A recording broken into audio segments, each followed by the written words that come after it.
Good afternoon. Welcome once again to the weekly update with the mayor and Kyle Johansson. Kyle, it's hot. What more do we have to say? It's hot outside. What do we have to expect, Kyle, over the next 7 days? So today we got sunny skies, a high of 91. Tonight, clear to partly cloudy, low of 71. Tomorrow we got afternoon storms, high of 87, low of 69. Friday, storms, high of 80, low of 69. Saturday we got scattered storms, high of 86, low of 70. Sunday we got scattered storms, high of 85, low of 71. Monday we got scattered storms, high of 86, low of 70. Tuesday we got scattered storms, high of 79, low of 65. And next Wednesday we got scattered storms, high of 80, low of 63.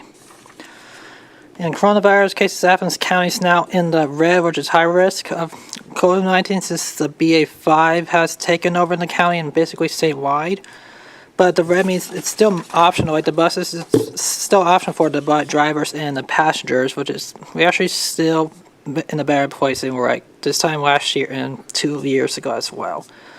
And we are actually now saying maybe by September 1 we could have a new vaccine ready for boosters from Pfizer and Moderna. Companies can have all one shot combined together, which would be the strongest of all vaccines ready. And now we got the Novavax coronavirus vaccine ready as well for all ages, 18 years and older, and it should be the main rest of the group that should be not long after Christmas time frame. In sports, we got the soccer exhibition game, Chesterfield, next Tuesday, 4 o'clock against Dayton. Weather permitting, and then next Saturday is also Bounty on the Bricks, and it's also the Peanut Palooza event, 10 o'clock in the morning. It'll be a bigger event, food trucks, the cheerleaders, the dance team, the marching band, and the football team, and because it's the opening ceremony of the new football field next Saturday morning, 10 o'clock a.m. Be there, and it's also supposed to be a beautiful, beautiful morning for the whole event. And soccer is that afternoon as well at 4 o'clock against Youngstown, Chesterfield, 4 o'clock p.m. Not long after that, we got volleyball the 16th, Tuesday 6th at the Convo, and then not long field hockey. And then September 3rd, we got a good night coming up for football. We got the Marching 110, Youth Night, Band Night, versus Birthday, and that night. Don't forget, after the game, they'll be having fireworks since 2014, which will be a good night for fireworks. Not too bad, which you'll be versus Birthday celebration for fireworks night at the football game. Well, at the football game. Yeah. Hey, I had a really interesting experience, Kyle, just to share with you and everyone listening, is that last week I was in Atlanta for the National League of Cities Leadership and Boards and Leadership meeting. And during the board meeting, I'm sitting right next to everyone sitting alphabetically around this rather large table because there's 50 people who are on the board representing all 50 states. And the individual next to me was a city council member for Tempe, Arizona. His name is Joel Navarro. And Joel kind of leaned over and he said, I'll be in your city a lot this coming year. And I said, oh, do tell. And he said that his son is a new quarterback for Ohio University's football team. So how kind of serendipitous was that just alphabetically, this guy's sitting beside me, and his son is going to be starting this year. He's a transfer student from another university, but going to be playing for the Bobcats football team. So I'm blanking on his first name, but I'm sure that we'll see it sooner or later.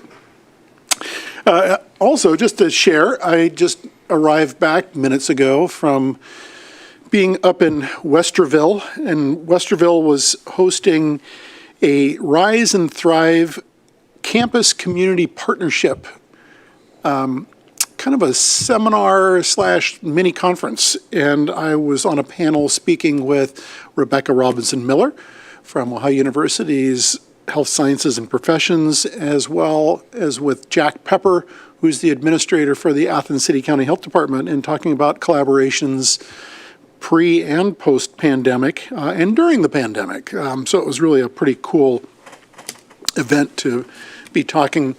There was a collaboration team from Oxford and Miami University of Ohio, as well as Ashland University and the city of Ashland had a panel that was speaking about collaboration. So it was really interesting informational exchanges going on about the ways we work together closely. Items worth mentioning, things going on around the city. We've got the Athens Municipal Arts Commission has a call for submissions for the, I guess it would be our third Poet Laureate, the 2023-2024 Poet Laureate. So it's that time. The Poet Laureate for the city of Athens, just from an informational standpoint, is someone who advocates for the arts and fosters love of poetry and literature among the diversity of all of our residents. There's also a $2,000 per year, it's a 2-year appointment as the Poet Laureate, a $2,000 per year stipend that is allocated to our city Poet Laureate. So this is a great opportunity for local poets to send in an application. The submission deadline appears to be October 7th of this year. It's a Friday at 5 p.m. And you can submit or complete information rather, and applications can be found on the city's website under the Athens Municipal Arts Commission tab. So check it out. Again, looking for our next Poet Laureate. Again, this would be number 4. Interestingly to share, Carrie Gunther Seymour, who was our second Poet Laureate, went on to be the state's Poet Laureate, was the State of Ohio Poet Laureate, and she was the Poet Laureate during the pandemic. And so she, interestingly, was appointed to a second 2-year term as the state Poet Laureate because of the application process and it being in the middle of COVID. So we have a great track record of Poet Laureates. Our most recent is Wendy McVicker. And so Wendy, her term will be ending, and as we look for and install the 2023-2024 Poet Laureate. Street improvement, well, let me look, I may be missing something. Nope. Street improvement schedule is paving rolls through the city. We've got a number of streets, Banbury Drive, I'll kind of hit the most notable. Cook Drive, which is finished. We received a really nice thank you letter from someone who lives on Cook Drive with that paving project. Campbell Street, East Park Drive, Elliott Street, Fern Alley. I believe Fern Alley is being paved as we speak. North Congress Street, Palmer Street, Smith Street, Stewart Street, the Stewart Street Loop, Wallace Street, and Highland. It's the upper section of Highland. Highland is one of those streets that has a median that runs through a portion of the middle of it. And it looks like this week it's Campbell, Wallace, Smith, Hickory is going to be done, and then Banbury up in Oakmont area. So just know that the paving crews are out and about. We also have a lot of street striping and painting that's going on. So please be careful when you're driving around the uptown area in particular, that our street painting crews are out there coning off areas and restriping, the yellow dividing line down the middle of the streets, also doing the yellow curbing. And then I saw them just moments ago repainting the turn-only arrows and indicators, so a lot going on when it comes to sprucing up the city. The city of Athens is being recognized this year by Ohio Magazine. So Ohio Magazine has us along with 4 other cities in the state of Ohio. It's Athens, Bellefontaine, Kent, Perrysburg, and Versailles. And there'll be a great story that shows up in the Ohio Magazine for the best hometown honorees. So it's great to see us get in there. I was interviewed about a month ago as one of the finalists, and about a week ago now, I guess, they made the great reveal, and yay, we'll be in their October-November issue, and then we'll also be in their, I believe it's July-August issue of 2023. So Keep your eyes open for that. AEP has an interesting program, the AEP Ohio Neighbor to Neighbor program. This is a program in which it lends a hand to those who are experiencing financial hardships and need help getting back on their feet. It's administered by the Dollar Energy Fund. I think that there is probably more information that will show up on your AEP Ohio bill.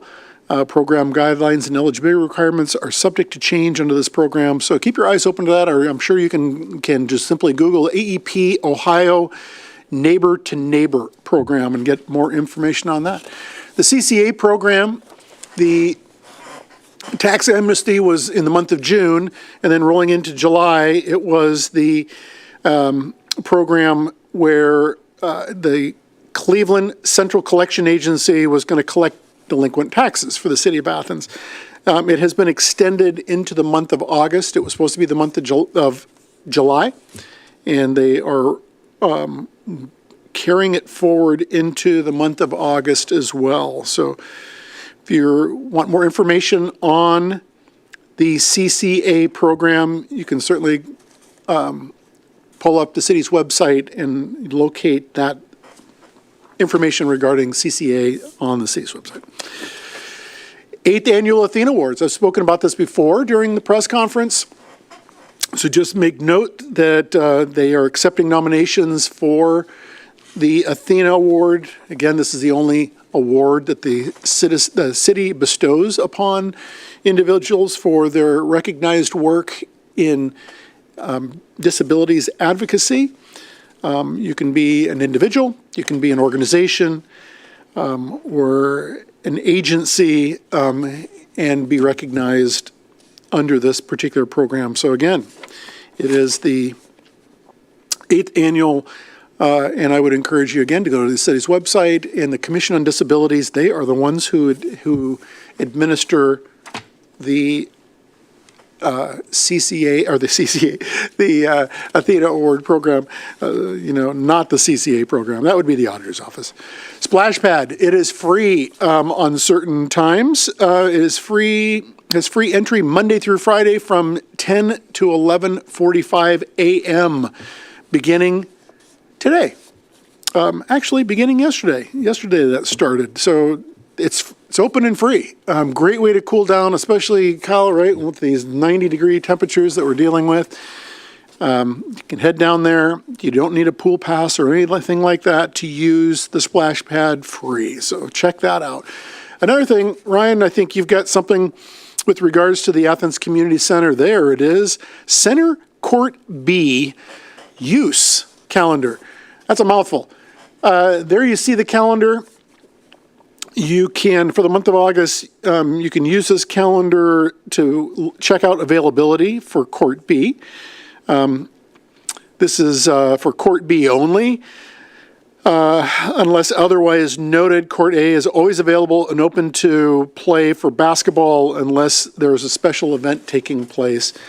So I think this is a way in which we can mitigate some of the conflicts or confusion when it comes to court use for either basketball or pickleball, which takes place on Court B. So there's the calendar. You can probably pull down the Athens Arts, Parks, and Recreation tab and find that calendar there and check out what time is available for you. Scott and Ryan, I don't know if we have something to show for the Recycling and Cleanup Day. If not, I will certainly just kind of read through this.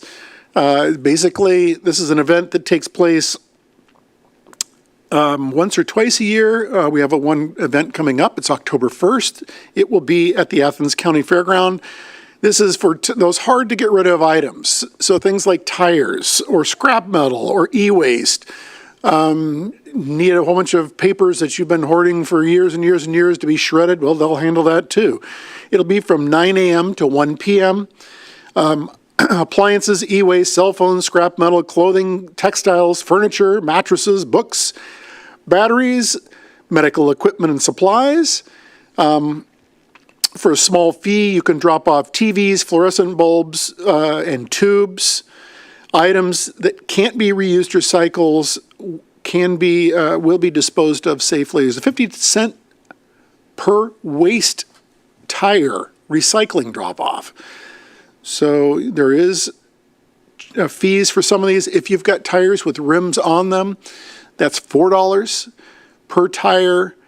So a bunch of interesting things. This is being put on by the Athens Hawking Recycling Center, Rural Action, Recycle Ohio, the Restore, so on and so forth. So this is a great opportunity.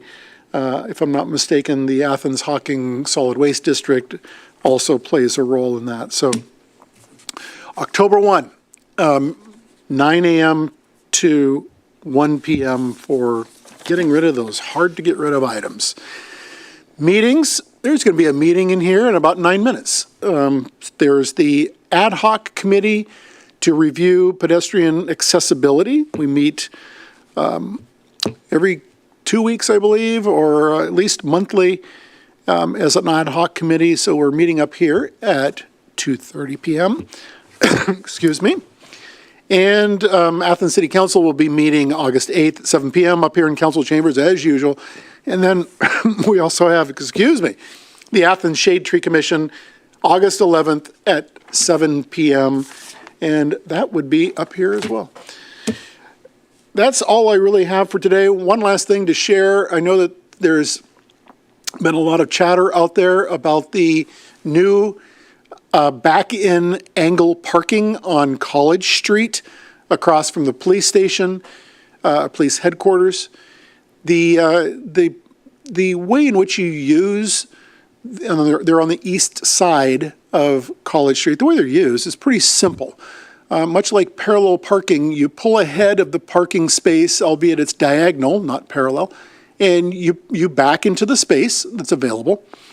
They're safer when it comes to getting back into traffic again when you leave that parking space, because you simply look over your left shoulder when it's clear and you pull straight out into the driving lane, as opposed to the traditional angled parking spaces or diagonal parking where you find yourself having to back out blindly into the roadway in order to get back on the road and head on your way. So currently they're still posted no parking. We will be installing parking meters at those 13 parking spaces. So just make note that on the east side of College Street between Washington and State Street, we will have the soon-to-be live back-in angle or back-in diagonal parking on College Street. Other than that, Kyle, thank you as usual for joining me and providing all things weather, COVID, and Bobcat sports. And please join Kyle and I again next week for the next weekly update with Kyle